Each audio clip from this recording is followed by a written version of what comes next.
Spoiler Piece Theater, the podcast that doesn't give a shit about spoilers. We just want to talk about the movies. My name is Evan Crean. My pronouns are he, him. I am co-chair of the Boston Online Film Critics Association, co-author of your 80s Movie Guide to Better Living, and co-host of the It's the Pictures podcast. My name is Megan Kearns. My pronouns are she, her. I write film reviews for In Session Film. I'm a co-host of the Slashers podcast. I too am a member of the Boston Online Film Critics Association and a member of Gallica, the Society of LGBTQ Entertainment Critics. And my name is Dave Riedel. My pronouns are he, him. I'm a movie type person of all stripes, and I'm also a member of the Boston Online Film Critics Association. That is correct. That is accurate. Yes, you are. And we're here to talk about movies as we always do. But before we get to this week's movies, I'll mention that over on our Patreon exclusive audio, we are talking about the 1958 film The Long Hot Summer, starring Paul Newman, Joanne Woodward. We had a very fun conversation about that. And if you're a patron, go check that out. And if you're not a patron, please consider joining. For $5 a month, you get access to weekly bonus episodes like this one. You also get access to our back catalog filled with hundreds of bonus episodes on other movies, various topics. There's also get a chance to vote in monthly polls. We have a poll coming up very soon, so look out for that, patrons. And while I'm at it, I want to say a huge thank you to our sponsor piece patron, Heather Sachs. Heather, thank you. Thank you, Heather. Really appreciate the support. And now on to this week's movies. So we have two we're going to be talking about. First, we're going to talk about the Thursday Murder Club, which is a movie coming into Netflix about some older folks who solve murders. And then we have Lurker, which is, it's a movie. It's a movie about stuff, which we'll talk about later. Don't feel like summarizing right now. Okay. Fair enough. So let's start with the Thursday Murder Club. It is directed by Chris Columbus. It is written by Katie Brand, Suzanne Heathcote, Richard Osman. Is this one of those ones that's like based on a novel or a series of novels? Yes, it's based on a series. On the first novel in a series of novels, yeah. Not surprised. This feels like a book series that gets made into a movie. It stars Helen Mirren, Pierce Brosnan, Ben Kingsley, Celia Imrie, is that how you say her name? I don't think I've ever heard anyone say it. And so, yeah, it also has Jonathan Pryce, David Tennant, Tom Ellis, and I think those are the people of note in it. And I'll give you the IMDb summary. 4 irrepressible retirees spend their time solving cold case murders for fun, but their casual sleuthing takes a thrilling turn when they find themselves with a real whodunit on their hands. Wow, that description feels like a real wink, wink, nudge, nudge description. Yeah. So we've got the Thursday Murder Club, which is Helen Mirren, Pierce Brosnan, and Ben Kingsley. And the one of their members is in hospice. So there's been the 3 of them, and they've been investigating this case from the 70s about this like woman who was murdered. She was like stabbed and then fell from a window, and her boyfriend supposedly found her, but then he disappeared and no one ever heard from him again. And then in their retirement community, there's drama because David Tennant is the guy who's like co-owner of it, and he's in financial trouble. He's going through an expensive divorce, and he decides that he wants to basically kick everyone out of this property so that he can bulldoze it, sell it, do whatever nefarious things. And the only person kind of standing in this way is this guy, Tony Curran, who everyone's kind of like, he's not a guy you want to mess with. He's got some, mob ties, and he's very determined to keep the place open because I think his aunt lives there, his great aunt or something like that. But then Tony Curran ends up dead, and so they're investigating that case, and then some more people end up dead, don't they? Yeah. After Ian Bentham ends up dead. Yeah, Ian Bentham, who is the David Tennant character. He gets poisoned. There's also this mysterious third owner of the property, Bobby Tanner, who is a real like mobster type guy who seems to have disappeared and people don't know where he is, and that is played by Richard E. Grant. And he, for a while, just kind of shows up in photographs, but you're like, okay, Richard E. Grant, he's in this. You're going to see him show up later. He's going to be involved in some stuff.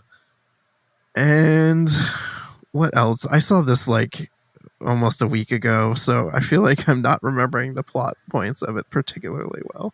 They also become friends with a police detective, or not detective, but a police officer played by Naomi Ackie. That's right. She gives Helen Mirren information. Helen Mirren gives her information. They kind of share information. So that's a part of it too. Then there's the guy who's the suspect, who's kind of like the muscle for David Tennant. And he starts playing chess with Helen Mirren's husband, played by Jonathan Pryce. And so there's that. Yeah, there's like multiple. Oh, don't forget Pierce Brosnan's kid. Yep, Pierce Brosnan's kid, who's a famous fighter.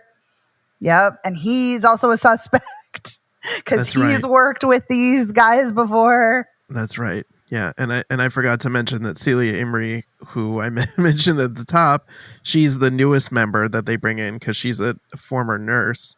And so they're like, we need somebody with medical expertise, and that's how they bring it in. And then it turns out she's really great at baking and makes like incredible cakes. And everyone's like, oh, hell yeah. And by everyone, I basically mean Ben Kingsley and Pierce Brosnan are like, more cakes, please. Helen Mirren's like, I'm not convinced.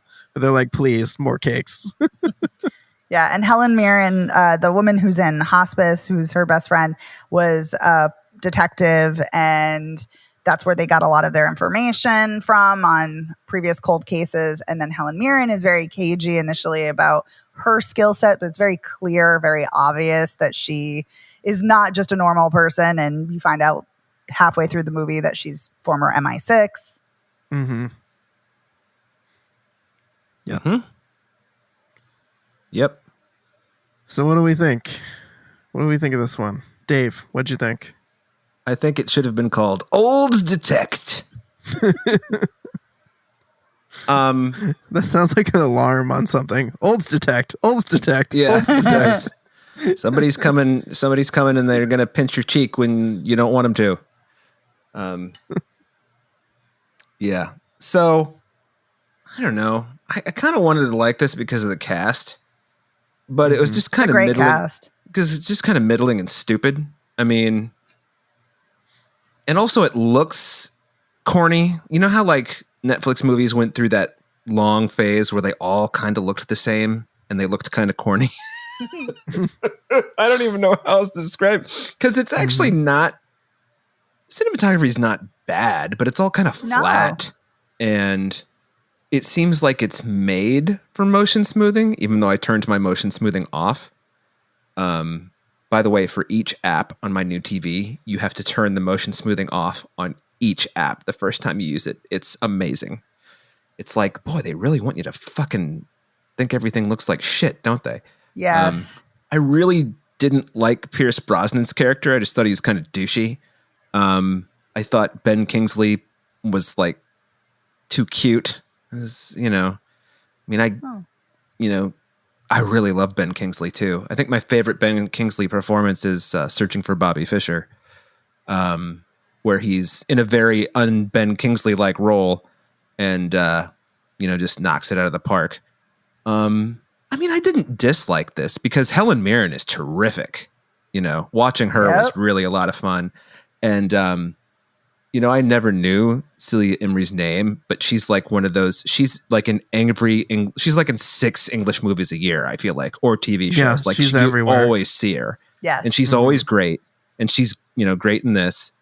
And I kind of liked how there was all the, I wouldn't call it, what would I call it? Just that I liked their relationship, especially Helen Mirren's relationship with Naomi Ackie. I thought that they had a good rapport. And I like Naomi Ackie a lot. I have since I first saw her. But there's a lot going on in this movie. Very busy. A lot. And you tie in that cold case, which of course, spoiler, it turns out their friend in hospice committed in the 70s. I mean, it's like, Jesus fucking Christ. When is someone going to walk in and drop the kitchen sink in the middle of this fucking set? Right. Yeah. It was that she killed the suspect because she felt like he got away with it. And then they buried his bones in the cemetery, and then he was buried on top of another grave. And that's how they found the bones when they started digging up for construction reasons. Yeah. And then you got Daniel Hayes in there doing kind of what he normally does, but sometimes he's the butt of the jokes and then sometimes he's like a really good cop. It's like, well, I know you can be both, but it's so inconsistent. It's just like, all right. So I don't know. It's fine. Whatever. It's not for me. It's not made for me. It's like 80s for Brady is not made for me. The fucking, like that book club movie that came out a few years ago, probably 10 years ago now, is not for me because it fucking stars olds and it's all about olds being old. So I'm going to be old. I'm going to be an old soon enough. So I don't really need to see formerly attractive olds being old. I don't know. Wait, formerly attractive? I'm sorry. Pierce Brosnan can still get it and Helen Mirren can still get it. They're both hot as fuck. Gorgeous. But did you notice how they tried to make Pierce Brosnan kind of like look... like that fake paunch and... Listen, I have never found him sexier. Never. Than with his salt and pepper beard? Give me that. I fucking love salt and pepper. Yes, give it to me. Give it to me. They're both hot as fuck. I'm telling you. I agree with you on Helen Mirren. She's always been a knockout. No, I mean currently. I know what you're saying, but no, I mean they are currently sexy. Well, I mean, yeah, I will not deny that Pierce Brosnan is an exceptionally good-looking man. But what I found good-looking man. Odd about this movie is how they tried. Now, I know he's supposed to be a union leader and a rabble rouser, yes, but he's just so refined. It just doesn't really work, I don't think that's his fault necessarily. I think this is just miscasting. And this movie also has like kind of the Chris Columbus like soft touch. It's just kind of like, can we get some fucking backbone in this fucking movie? Anyway, at least it's not somebody like Bugs Bunny rigging their house at the end of the fucking thing. Like the Looney Tunes ending of Home Alone. So yeah. Right, which is another Chris Columbus film. Right. Yep. What about you, Megan? What'd you think of this one? I liked this. Listen, this is not highbrow cinema. True. But I found this delightful and mainly it's because of the cast. The cast is great. I think Helen Mirren is great here. I liked Pierce Brosnan. I don't think he's actually miscast. I get what you're saying, but I actually, again, I kind of like the juxtaposition between the kind of like rough around the edges character with his refinement. I think it works. I think it adds an unexpected layer that I don't think the script necessarily has. Yeah. But yeah, no, I liked him. I really liked Ben Kingsley. I always felt bad that they always kept cutting him off and never let him like finish a thought. It really bothered me. Because he's a psychiatrist and always had like lots of thoughts. But then at the end of the film, when he gives a eulogy, it's like this really beautiful eulogy. He did perform that really well. And they finally let him speak all the way, which is great. Celia Emery was really good too. Naomi Ackie. I really like this cast. David Tennant. I love David Tennant, and I feel like there's not enough of him in this, and he can play such a slimy villain, and I wish there had been more of him doing that. Same with Richard E. Grant. Like, love Richard E. Grant. He just oozes charisma, and he's just in this for essentially a cameo, but it's still great to see him.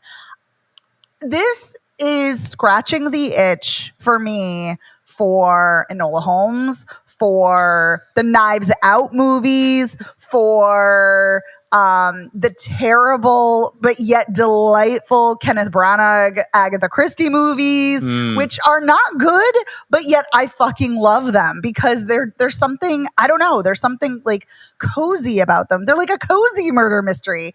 And so like this has its flaws. It definitely does. But I loved the cast. I loved that it was filmed at Englefield Estate, which is such a gorgeous castle. And like, it looks so much like Highclere Castle, which is where Downton Abbey is filmed. Like I had to look, I was like, is this Highclere? But it's not, but it's still gorgeous. And so for me, I liked the way this looked just from the location. I liked the cast, and it was like a cozy mystery. Is there too much going on? Absolutely. Is this not really great in its writing? Absolutely not. It is not great writing. Absolutely not. Absolutely not. But there's some kind of charm here that just worked for me. And so I feel like maybe if you like, maybe you, not you, Dave, but like you, the royal you, maybe if you go in with lower expectations, you might enjoy it. But yeah, I found this a kind of sweet film. And so I did enjoy this. It's surprisingly good-natured considering how many people end up dead. Yes! Mm-hmm. Yes! So many people end up dead. It's true. They do. And I kind of like that they're, also only murders in the building. That's another cozy murder mystery. And like, I like seeing older people on screen. I do too. I like that because... But you talked about how you're like, well, I'm not old yet, so I don't want to see the olds and the former hots. It's really me, in my my pre-old cantankerism, if that's a word. I like that. I like that. Yeah, but no, I like that because so often there's so much ageism in our society and there's so much obsession with youth. And so it's nice to see this group of old people who are found family, and Ben Kingsley his character talks about that at the end of the film. And I like that they all are excited to see each other. They're excited to be a part of this, not only club, but community. I like that everybody in this elderly facility gets, like, they all like each other and they all kind of like, it's not just the foursome. Like we see them interact with lots of other people. And I don't know. I found it great. I don't know. I liked this. Evan, what did you think? I wish I liked this more. I didn't hate it. I'm kind of on a similar page with Dave. Like I didn't hate it, but I also didn't love it either. And I love the cast. I love all of these like core people who are in it, and I think they're fine here. I don't think anybody's miscast. I think probably of the group, Helen Mirren is the most fun to watch. But I like Pierce Brosnan and I like Ben Kingsley. And to your point at the end, Ben Kingsley has a really great eulogy that he gives, and that's a really terrific performance. And I liked his kind of overall sensibility, Ben Kingsley, like in how he was playing the character. I also liked Naomi Ackie in this, and I think agree with you, Dave, about that other cop. It was weird that at some points he seemed to be the butt of the joke for being incompetent, and other times seemed like he was doing good police work. It was very strange. There's a lot of stuff about this movie that makes no sense, and I think that's part of why I was having such a hard time with it, is the writing being as bad as it is. Like that's a good example of like the inconsistency of that character. But like another one is the like Jonathan Pryce. He's got dementia. He's got good days and bad days, and we like never really see the bad days. We only see like the good to middle days. And so it's weird when you have lines like he's got good days and he's got bad days, and you're just like, I'm not seeing any of that. That's not adding up here. Or I guess like, when he forgets mid conversation when he's talking to the guy, maybe that's supposed to be a bad day. I guess so. I mean, it was like, good up until that moment. Yeah, right. So that wasn't really working for me. There was the fact that it doesn't make any sense. So David, we think in the beginning that maybe David Tennant had killed his partner, and then it was like in his partner's will he left everything to the David Tennant character. We're like, that makes no sense whatsoever. Like, why would it be in his will that he would immediately give all of his money to his business partner? Like, there were just parts like that to the story that just like made no sense to me whatsoever. And so I feel like I just kept getting hung up on that kind of the minutia of like, if this is going to be a satisfying like murder mystery, let's maybe work a little bit harder to like make the plot hang together and not have it be kitchen sinky to your point, Dave. We're just throwing all kinds of like dead bodies and mysteries at the problem, especially the whole like wraparound mystery of the cold case and linking that back to their friend. Care. Well, I did think it was interesting how I was like, are they going to go there with the assisted suicide thing? And boy, did they. They sure did. Oh boy, did they. Yeah. Like, they're just going to like leave the room and be like, oh, nice knowing you. Yeah. See you later, Belloc. I love that Paul Freeman was in this. I kept looking. I'm like, where do I know that? I was like, oh my God, that's Belloc. Yeah. I thought he was dead. That's how long it's been since I've seen him. Yeah. You know? Same. I was just like, oh my God, he's still out there, still working. Yeah. So I thought of something, Megan, that I liked that Pierce Brosnan did. Oh, okay. Because I think this is one of the few solid pieces of writing, and I like the way that Pierce Brosnan plays it. When his son gets all mad at him about, you always just talk about the boxing, isn't it? And I think it was effectively written so that you could see both of their points of view, of the son being like, the only thing you care about is the boxing. You don't give a shit about anything I'm doing now. Whereas Pierce Brosnan clearly is very proud of his son, whatever he does. It's just that he was also a boxer, so he understands that more. Right. But then when he gets on the motorcycle and his son's like, fuck you, I'll see you later. He doesn't say fuck you. He's like, fuck you, I'll see you later. He's like, all right, well, drive carefully. And he calls him, he says, please drive carefully. And it's like, they nailed the parental unit, child unit thing in that minute and a half just right. You know? So, there. Yeah. Nice. And I liked when Pierce Brosnan was representing him at the police station. That scene was actually quite funny in Madcap in the like, I'm here to be my son's lawyer, but you're not a lawyer. But I basically just like talks his way in there, and all of them are in there. He's like, Ben Kingsley, he's like, I'm the psychiatrist. I need to be here to oversee this guy's well-being. It's so silly, but I like his suit. And then the cop is like, is that the suit you got married in? And he's like, well, actually, yes, I got married both times in this suit. It's so goofy. Yeah. That was a goofy scene that I really enjoyed what the characters were doing in that scene. That was quite funny. Yeah. Olds. Old detectives. Olds detect. Solving murders. Eating cake and solving murders. They're just about out of cake. So. Nice. Okay. Anything else to add about this one?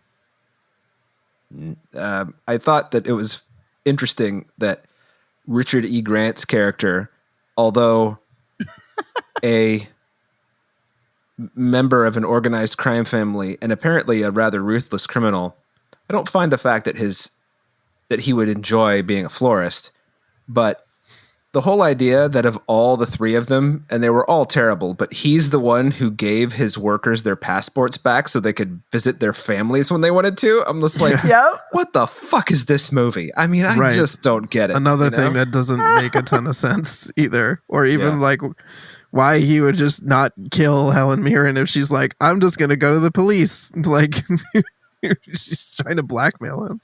Yeah, and he's just like, all right, go to the police then, or whatever. It doesn't sound like Richard E. Grant, but yeah. And threatens her with a toxic bouquet of flowers. I love it. Yeah.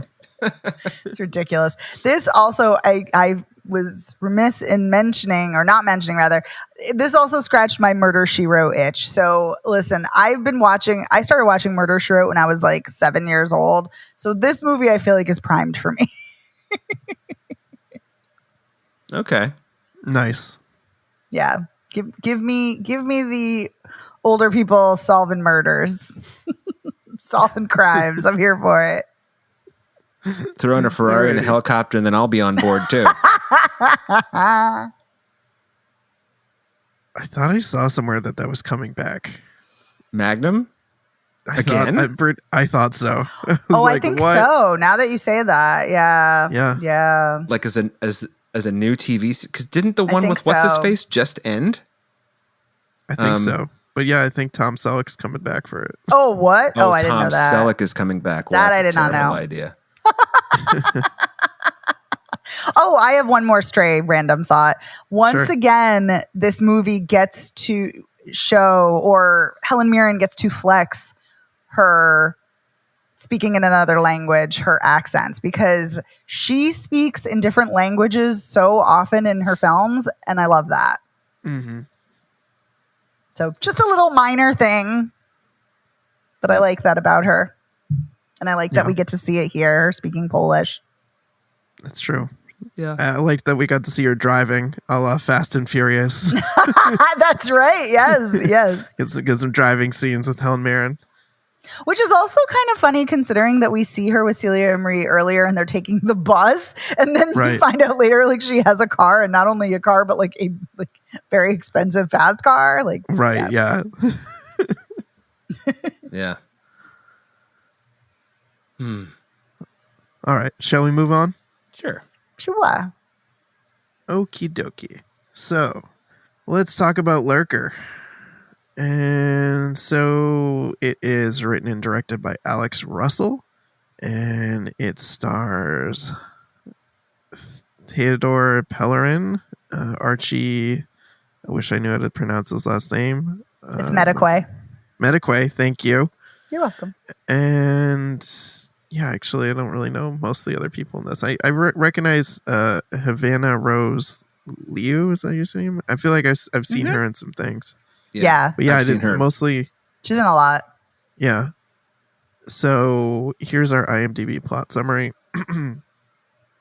A retail employee infiltrates the inner circle of an artist on the verge of stardom.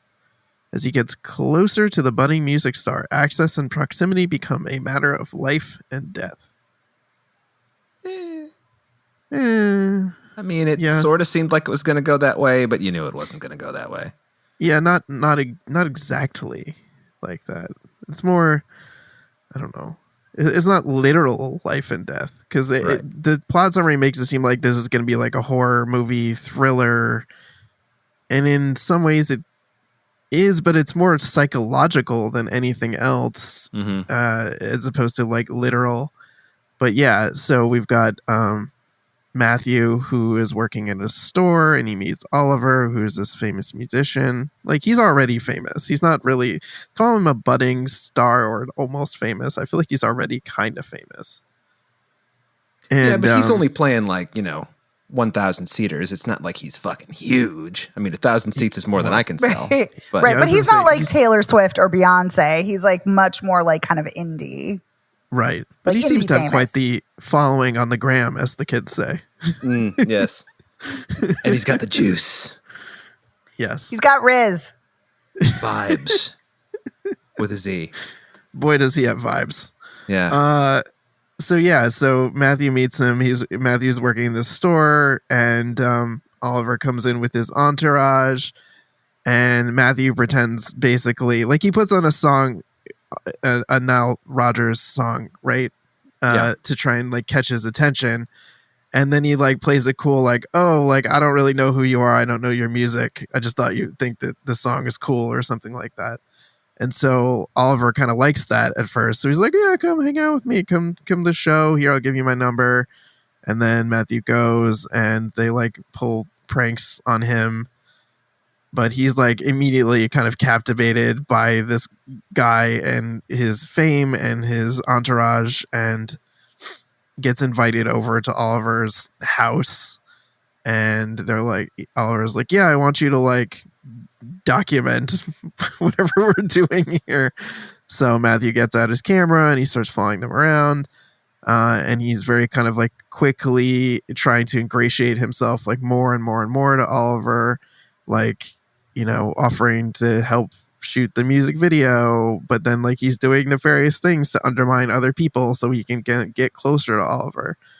Like the guy who's Noah, who's the guy who's like doing he's already like shooting documentary stuff and like editing footage, and he purposefully forgets the batteries for Noah's equipment so that he can use his camera to like start trying to shoot the music video.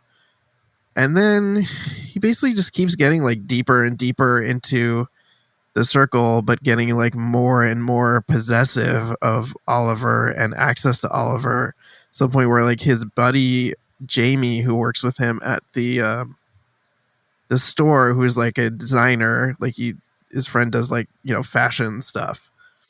Like he has this like crazy sweater. He comes to like some party and they like him too, and they want to start inviting him to stuff, and Matthew is not taking that well at all. And he tries to initially say like, oh, like, don't come, they're just being nice, they don't want you there. But then Jamie comes anyway, and then he gets in with the crew and they start liking his artistic input more than Matthew's, and they end up going to England. They all travel to England for some thing, and they're doing this photo shoot where Jamie is starting to get like more and more attention, and Matthew pushes him off a ladder. And yeah, it's pretty gnarly. Pretending to everyone else like, haha, oh, I accidentally like, you know, knocked into the ladder because we were goofing around. And then he wakes up the next day and everyone has ditched him. And he's in England and he has to find his way back to LA. And so he does, and then like basically he shows up at the house and they're like, yeah, nobody wants you here, basically. Like, get the fuck out of here, basically. Like, you blew it with us. And he's real mad about that. So he ends up, he's back working at the store, and then he meets these like teenage girls who I don't even know how he does it, but he like gets them drunk and like drugs them, and then basically like gets them passes so they can hang out with Oliver. And then he like had planted like a camera in the house earlier, you know, to capture footage of the stuff that was going on, and basically like makes a video blackmailing Oliver and says like, basically, I'll release this and like ruin you if you don't let me back into your circle. So then Oliver does, and he's kind of like, yeah, I just want to keep going with this thing. Let's just keep working together. And it's just so fucking awkward. So awkward. And they just keep going and going and going to the point where like kind of like climaxes where the other guys in the entourage, like they're like in the middle of like the fucking like desert in the middle of the night, and they take Matthew out and they're like beating the shit out of him, trying to like beat information out of him for whatever this footage is. And Oliver ends up like watching the laptop of like some footage or something that they were shooting, and he's like, oh shit, this actually is good. And so it just kind of like cuts to Matthew has made this like documentary that's gotten acclaim, and they're like up on stage together, and this guy in the audience is like, Matthew, you're my idol, what did you do to like get to this point? And he's clearly fumbling for an answer, and then like the movie is just it's just like big letters like the end, and he's in the middle of answering. So yeah, that's I think the important stuff, but please let me know if I missed something relevant. No, The only other thing. Oh, go ahead. I was going to say the only other thing, but it just is yet another example, is just how when they're going to London for one of Ollie's shows. Oh, yes. Shay tells him on the plane, she's like, you don't have a performance visa, so you have to tell them at the border that you're just visiting friends. And so he's like, oh, that's weird. Can I get a performance visa? And she's like, no, you have to apply for that months in advance. So he's at customs, and he's telling them, oh yeah, I'm going to visit a friend and everything. And then you see Jamie get arrested or like picked up because he never told Jamie. So it's yet again another way of how he's trying to fuck over Jamie. So Jamie will be out. Yeah, it was savage. Yeah, he was supposed to tell Jamie. Jamie was asleep on the flight. He doesn't tell him. Yeah, and he gets arrested. And you see this like very momentary smirk that Matthew has as he's like walking away from customs, knowing that he got Jamie like thrown out of there. And so yeah, he's that much more pissed when Jamie shows up later and when he knocks him off the ladder. But That was fucking savage. And the way he, like, when he gets to the hotel or the Airbnb, wherever it is, and he's like, "Oh, he didn't make it? I thought he was with you guys." Right. And I think it's really interesting that Shay kind of sees through all of this, like sees him for who he is and what a like slimy, dirtbaggy guy he is, and how he's so like very quick to like abandon his friend and throw him under the bus. Yeah. Yeah, she sees through him first.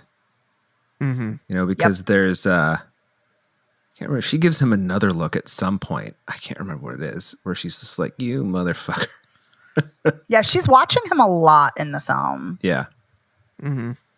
Well, she's another gatekeeper, right? I mean, she's not, she's the manager, right? She's not a friend like the other guys are. But you know, even she is just kind of like, "Hey, can you come you know, pick up this garbage?" You know, when Maddie first gets there and they don't know what to do with him at the house. Just like, Yeah. And I think that there are a lot of opportunities. And also the editor, I can't remember what is it Noah? Yeah. Mm-hmm. Who is also a douchebag, by the way, in his own way. But he's not evil, I get. Maddie's not evil. He's just a fucking, yeah, he's evil. I think he's evil. Yeah. I mean, I think he's evil. Well, he's soulless, that's for sure. Which I guess is analogous to evil, I guess. But yeah. Anyway, I don't really have much to say at this point. I'd rather hear what you both have to say. Sure. Yeah, Megan, what'd you think of this one? I thought this was great. I really, really liked this a lot. I liked the psychological intensity of this. I liked how awkward it was. And I don't like awkward humor, but awkward horror, awkward thriller, awkward psychological drama, give me that all day. Yes, yes. But yeah, it is so uncomfortable. Like I wanted to crawl out of my skin in so many scenes. Yep. I think the performances are fantastic, especially by Theodore, or I don't know if it's Theodore or Theodore Pellerin, but I thought he was exceptional. I really liked Havana Rose Liu in this too. I think she's extremely subtle here. Much more subtle than I've seen her be in other films. And I like how this film focuses on her watching him. I like how the camera work focuses on Maddie and how you're sitting with him and his isolation at times, his jealousy, his obsession, and it's palpable. It's like a stink that's like all over him. It just permeates everything. But you can also you can touch it, you can smell it, you can feel it. It's And I think this is a really compelling study on obsession and how I find it really fascinating because at the end or near the end, when Ollie looks like he's going to kiss Maddie, but he's not, it's not that he's interested in him. It's that he's trying to like seduce him so he can get the video footage with the underage girls. And which, by the way, is also disgusting. Like none of these people, except for maybe the grandmother, Maddie's grandmother, and Shay, like everybody else is kind of gross, and like they're all opportunists. And that's what and that's what Maddie tells Ollie. He's like, you're all alone. He's like, everybody's like me. I'm just better at it, and I'm just want this more. And the whole thing is that Ollie, you see this later in the footage, that he's like, my greatest fear is being misunderstood and that people won't connect authentically with me. And that's what's happened. Like everybody's just kind of a yes person. They're just telling him what he wants to hear. They're blowing smoke up his ass because of proximity to fame and to power. And I think I found this to be a really compelling exploration of power dynamics and of fame and how alluring it is, but also how toxic and destructive it can be. And yeah, so I was really into this. I loved the cinematography. I loved the score. Kenneth Bloom's, and he's also known as Kenny Beats. His score, this might be my favorite score of the year aside from Sinners. It was so intense and so heightened, and it was a horror score, straight up a horror score, and I loved it. I thought it was great. And it just took everything up to another level of intensity and of awkwardness and tension. The one thing I will say is that, so I really, really liked this. The thing I was going to say this too, and then I'll say the other thing. And then I want to hear what you guys have to say. One thing I like is that it was pretty obvious to me almost right from the start that Maddie is a terrible person, because when Ollie asks him to come over, and he's very desperate. Like, he's very desperate for the validation. He's very desperate for the friendship and to be there and all of that. And there are also a lot of queer undertones to this. Like, it's like, there's also that whole like sex scene, or not sex scene, but they're like he comes in with a woman, and Ollie's making out with a woman. And this is amidst the like blackmailing part of their relationship, friendship.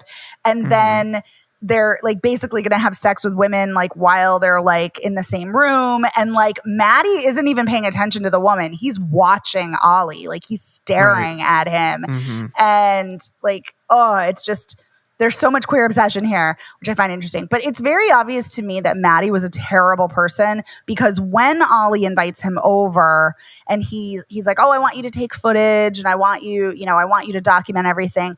He doesn't even, and the guys even notice this. They're like, you didn't even ask our permission. You just start filming us. Like, what the hell is this?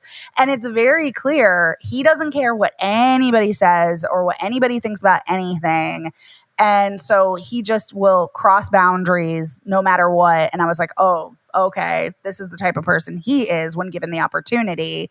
So yeah, I thought that was really interesting. The one thing I will say is that I'm still pondering the ending. I don't know if it worked for me. I think it's an interesting choice, but I think we're building and building and building. I kind of wanted a propulsive, explosive ending, whether actual literally or emotionally devastating. And it doesn't feel that way. And maybe that's the whole point, is that, fame is hollow, or that this kind of fame, or the path to doing it this way, where you sell out your friends and you abandon all morals, is hollow. But it felt kind of hollow. But up until like the last 2 minutes, it was working for me. I really liked this. Nice. What about you, Dave? I have to disagree with you about two things. They're mild disagreements. I think Shay's shitty too, because it seems she is still Oliver's manager in that final scene. Either that, or she's just in the audience because she's there. You're right. No, you're right. You're absolutely right. You're right. You're right. Clearly repulsed by the 16-year-old. Yes. Yes. And no, you're 100% right. I remember thinking, is she going to, because she's maybe the most compelling character to me. Yeah, she's fascinating. And I was just like, is this gonna be where she draws the line? I guess not. Nope. And the other thing was, I don't know if it's a disagreement so much. It's just that I thought the ending worked a little better for me, because you sort of get to see Oliver's desperation in its full glory in that moment. Yep. And you realize that Oliver's an insecure, Maddie's evil, but Oliver's an insecure wimp. So, Wait, are you talking about when they're on stage? When they're on before? stage, yeah. Okay. Yeah. Yeah, I think that the more interesting thing to me even is, I thought Theodore, he's Quebecois, so who knows? That's why I wasn't sure how to pronounce his name. Yeah. Pellerin was great. I thought he was great. But like you, I knew he was evil from the beginning, because he does that thing where he pretends that he doesn't know who Oliver is when he clearly does. And it's just like, well, this is so fucking shitty and shady. And I'm kind of surprised that Jamie lets him off the hook about that, but whatever. Right? Yeah, that seemed kind of convenient. And I was like, well, and this is one of those things where like, I don't really know where this is going, but Jamie's going to work into this somehow at some point. Yeah, and the way now, Maddie, what he did pushing Jamie off the ladder and everything like that was horrible. And, because if you think about it, you land the wrong way, you're paralyzed from the waist down, whatever. But the way that they just like got up basically in the middle of the night and left Maddie in that Airbnb with no money, no way to get out of England. I mean, it's pretty awful. Not that. No, I say fuck him. I loved it. I thought it was great. I don't know. It just seemed like having been in a not in, well, now you're in a country where everybody speaks English, even though Maddie's, it's kind of interesting that Maddie's kind of a dope, but he's also kind of brilliant. It's just like, you know what I mean? It's just like, he has the impetus to, stalk or lurk and, kind of push himself forward. But like once he gets there, he's not very good at hiding it. And there are all these things that can like be roadblocks for him, which he, if he just played it cool, everything would be so much easier for him than it has to be. But he's too dumb to figure that out, You could also argue he's too arrogant. Yeah, you could do that too. Yeah. Mm-hmm. It could be arrogance just as much as being a dope. But I think it works either way though. I do too. I didn't love Archie. How do you pronounce his last name? Mediquay. I didn't love his performance, but I also think that Oliver is like, I think we needed to focus more on like Oliver's desperation right from the beginning. Because it's clear that he's got all these people around him because I guess maybe he watched Entourage growing up. I don't know. But, probably. Yeah. But it's just, and I think the movie does this on purpose. Like it puts him, his, whatever his problems are sort of at arm's length so that it can explore them later once the blackmailing begins. But I think you need a little bit more of the, Oliver's kind of a dickbag in a completely different way, but a dickbag nonetheless, which of course you learn when he, seduces two 16-year-olds. Which, I mean, sweet Christ. I did not, when I thought that Maddie was just going to blow off those two kids and be like, fuck you. And then when you see later that he's worked it out in an instant, it's like, oh God, this guy is nefarious as fuck. Yep. Anyway, I mean, I had some fun with this. I didn't love it. But I liked it. I liked it well enough. When it would kind of meander, I would sort of lose my interest in it for a little bit because it's like, how long do we have to wait for it to sink in when Maddie goes back to that? How long is it going to be before he pushes past Shay to get into the fucking house? So a lot of the beats I was prepared for. But I did like, once you got there, I did like what went on within them. I just like every once in a while, I'm just like, can we fucking move it along, please? The audience is now ahead of the movie. Let's catch up, So anyway. It's good. It's not great. It's good. I agree with you on the score. Score is fantastic. Oh, so good. Yeah. Very, very kind of. Yes. Yes. Mm-hmm. Very much not in the same score, but it very much reminded me of the Shiva Baby score and how that is such an awkward, heightened tension score. Yeah. Evan. You're the last person standing. Yes, I am. I'm in Megan's camp. I thought this was an excellent movie. Just so the score, because it's top of mind, it was physically painful for me to listen to. Especially there was one scene early on in the movie where the score was making almost kind of like an alarm sound. Yes. That hurt my body to experience. I had to lower the volume because it was so uncomfortable. Yeah, it was so intense. Yeah, I thought it was a noise coming from outside. Like, I was So did I. this is, you know. Yeah, I think I paused to try and see if I could hear where it was coming from because it was so intense. But aside from that part, which I still think technically is well done, although frustratingly painful to sit through. Yeah, the score is excellent. The cinematography, I really like the intercutting between, the DSLR footage and the regular kind of footage and aspect ratio. I also found this a very compelling movie exploring power dynamics, exploring fame and the ins and outs of it. I thought, the lead performances were really great. I really liked the music too in this movie. Like the Oliver music I thought was really good and I was totally vibing with. And I think my favorite part was toward the end where he's in that music video where he's getting shot with the paintballs and wearing the white sweater. And there's that lyric about how I think he says something to the effect of, what's the difference between love and obsession? I can never tell them apart. And I feel like that's this movie's mission statement. Absolutely.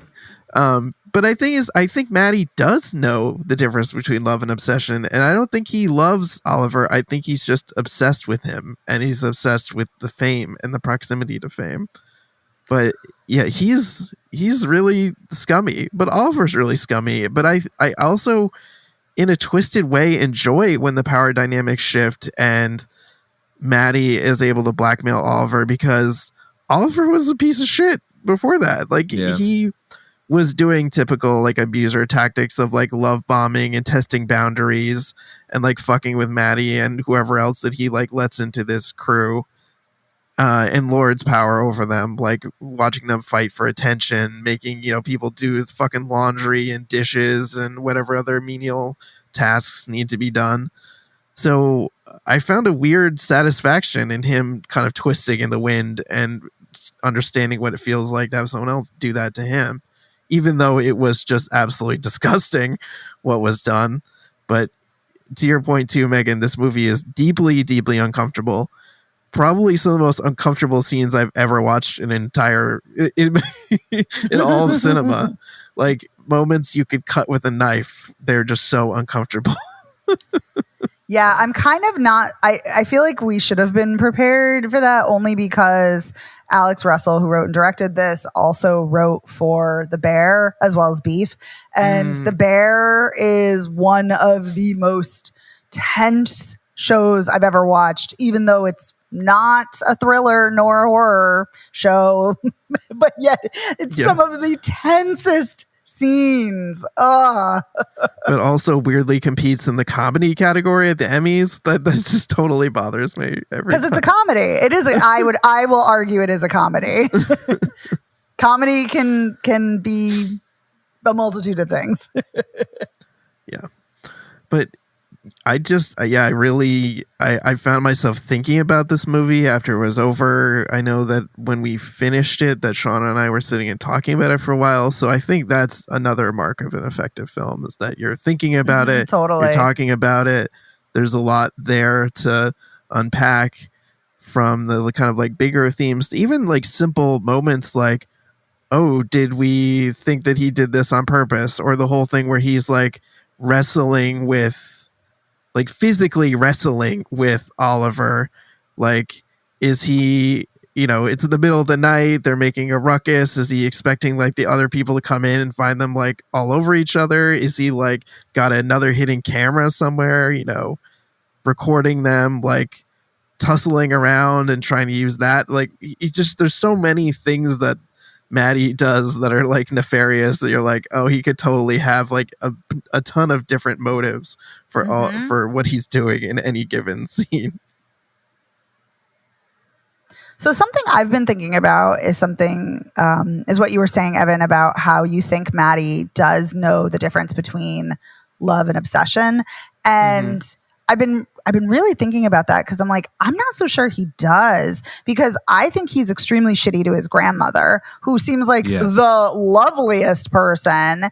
Yeah. And he's not like an outright scumbag to her, but he's constantly Kinda like is. ditching her. Right. It's like a covert scumbag.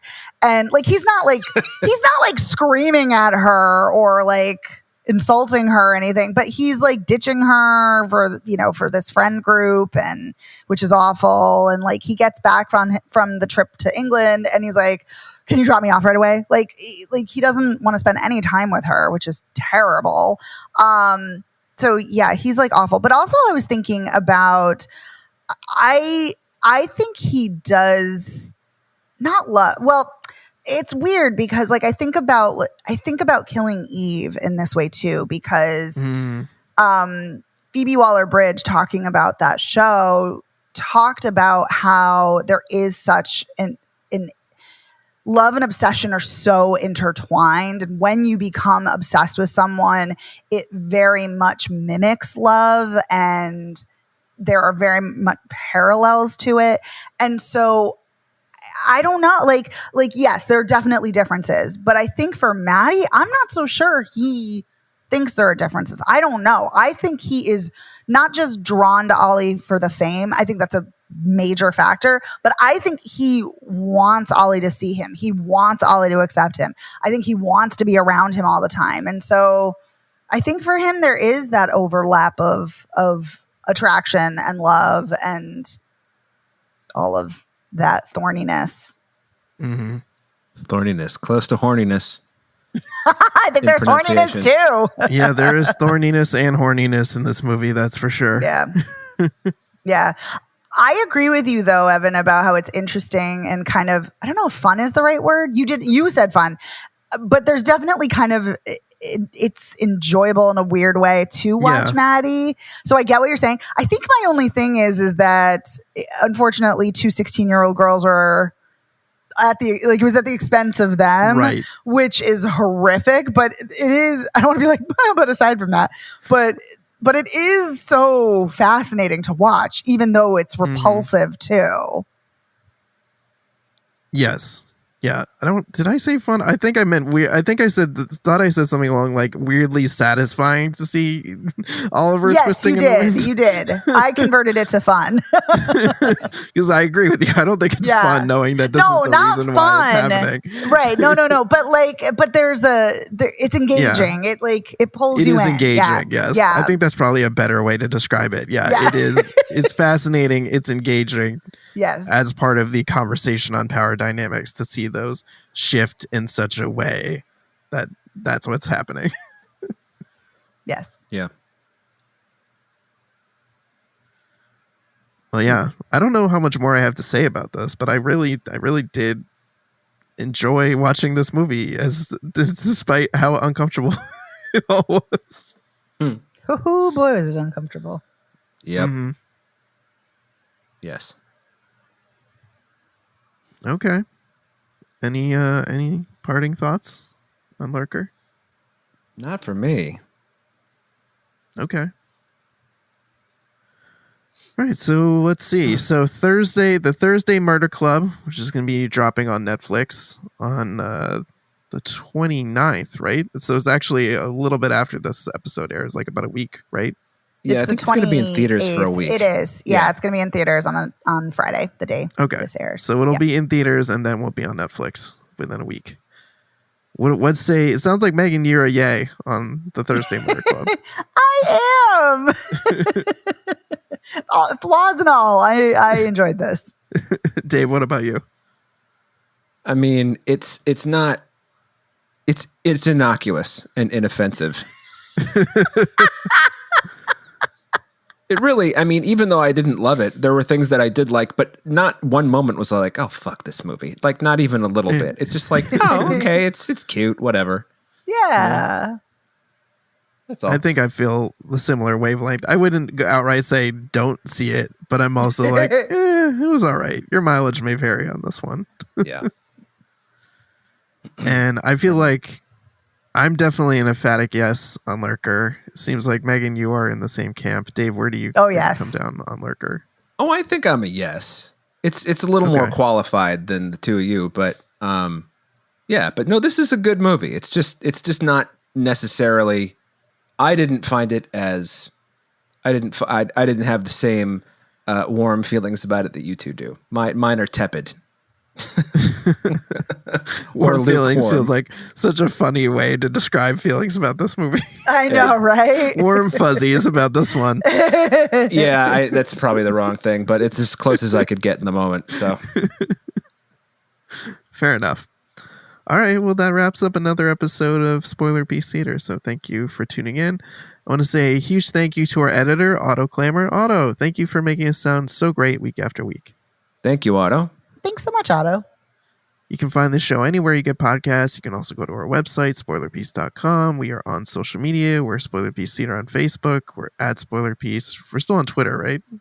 Yes. Yep. All right, we're on Twitter, Instagram. We are also on Blue Sky and Threads. You find us there.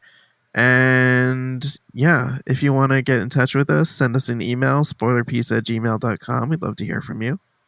And let's see what else. If you like the show, please rate and review us. Please, and you could go to ratethispodcast.com/spoilerpiece.